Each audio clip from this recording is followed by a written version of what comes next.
Cowboys and Ravens had a we need to show up bowl. One team showed up, I thought, more than the other. And that was the Ravens. But how are we feeling about the Cowboys? Because I'm feeling a little, my mouth's a little dry with them right now. They have an unfixable problem, I think, in the middle of their defense. This is like, dude, you should, no offense to our Ravens fans, friends that have grown to hate the show, but I'm sorry, you shouldn't be getting steamrolled by this offensive line. You got Andrew Voorhees out here looking like prime, like Evan Mathis back when he was just killing guys for the Eagles. Like, that was crazy. Mozzie Smith looks like a total dud as a pick. And we talked about this either last week or the week before, but a team feels like they're in trouble when they're out here signing like Linval Joseph, making trades for Jordan Phillips in a division rival, like in division, making a trade for Jordan Phillips.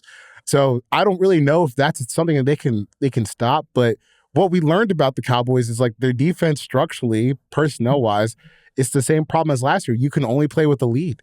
And if you're going to get into if you're going to get against a team like Baltimore, where you let Baltimore get up 2 scores on you, or in this case, like 3 or 4 scores on you, you have no shot because you're just neutralized entirely on what you want to do.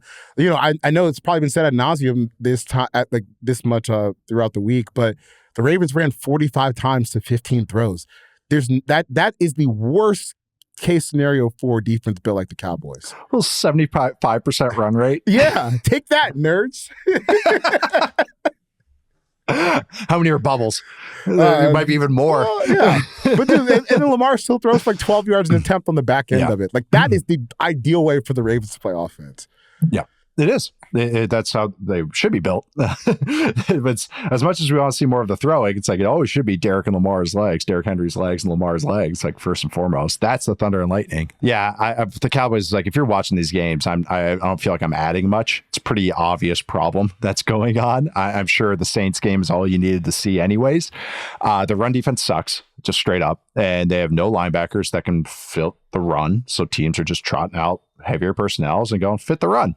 Oh, you can't. All right. Well, there's Derrick Henry getting 7 yards. Like, you have to be so gap sound in the NFL. We just made the joke about only the best players can kind of go rogue on it.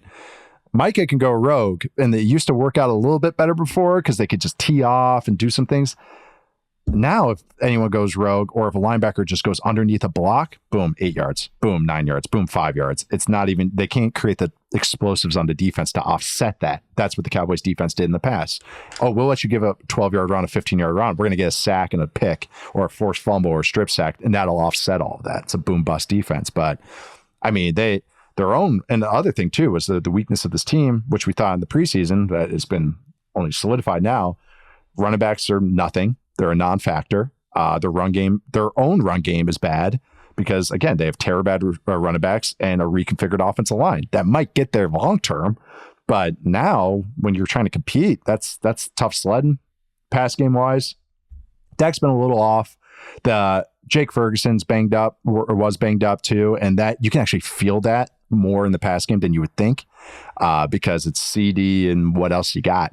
You know, Brandon Cooks isn't going to win contested catches. He's a run guy, or a run and space kind of guy. This offense doesn't have a lot of run and space options because you can't protect that well for it. So it's just a lot of issues that we thought maybe preseason, but they're really, really, really glaring right now. And teams are already picking at it. And it's once you put it on film, it's just hard to stop until you get to a bye week. And then you just kind of go and take a deep breath. But right now it just feels like they're swimming. And they got a short week. They play the Giants and just, maybe a get right game, but it's not like the Giants defense is total pushovers, especially for their offense. So yeah, that might be a little interesting matchup there.